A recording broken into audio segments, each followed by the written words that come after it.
First pickup point போட்டாங்க. எங்கே message வர மாட்டேன்னு கேட்டதோ, கடைசியில் பார்த்தா ட்ரெயினில் வந்துட்டு இருக்கேன், வெயிட் பண்ணுங்க ப்ரோ அப்படின்னு சொல்கிறாங்க. என்ன முதல் ட்ரிப் ஆரம்பிச்சாச்சு. அவன் சொல்லிட்டு எங்கள் பக்கத்தில் 10 கிலோமீட்டர் பார்த்துச்சு. நைட்டில் கிலோமீட்டர் மட்டும் தான் பார்க்கறது.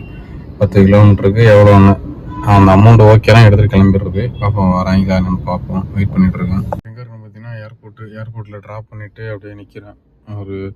அவரும் குவைத்து போல் நம்மள்ட்ட ரொம்ப நேரம் பேசிட்டு வந்தேன். நானும் பேசிகிட்டு இருந்தேன்.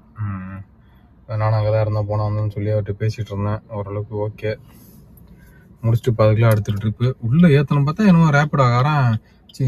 அங்கே நிற்கிறோன்னா இதில் இங்கே வெளில ஏற்றக்கூடாது, உள்ளே போய் ஏற்று, அப்போ தான் எனக்கு 150 ரூபா கிடைக்கும், பிச்சை எடுப்பானா அப்படிங்கிற மாதிரி பிச்சை எடுக்கிற மாதிரி பேசுகிறானோ. வெளில ஏற்றனா 500 ரூபா ஃபைனு மயிருன்ட்டு இன்னும் சொல்கிறதுக்கு இல்லை.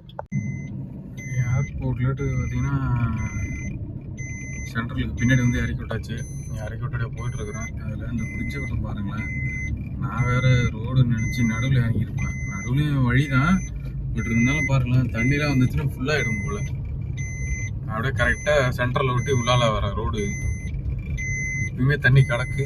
நல்லா பயங்கரமாக மொரட்டுத்தனமாக இருக்குது பார்த்தீங்களா.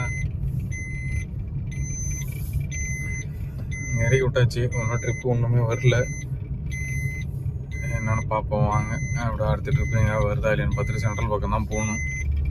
போயிட்டு அப்புறம் கண்டினியூ பண்ணுறேன்.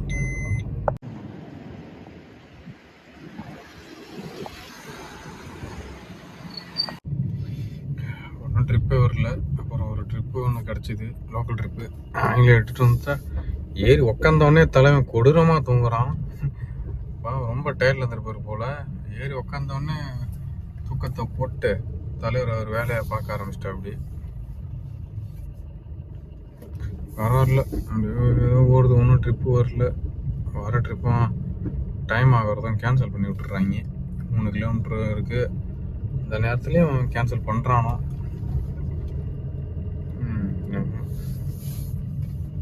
இன்னொரு குரூப் அடுத்து ஏறிச்சு. உணங்கிட்டே வராங்கப்பா, பேசிக்கிட்டே வராங்க. கடலு நல்ல டைம் பாஸு.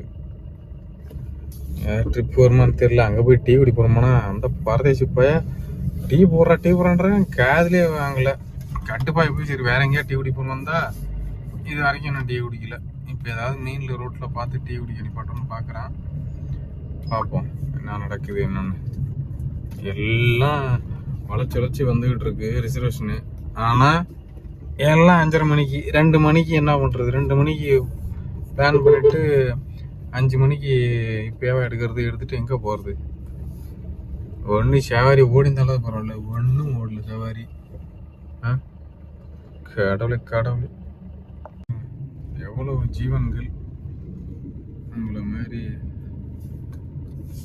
படுத்து தூங்கிக்கிட்டு இருக்காங்க.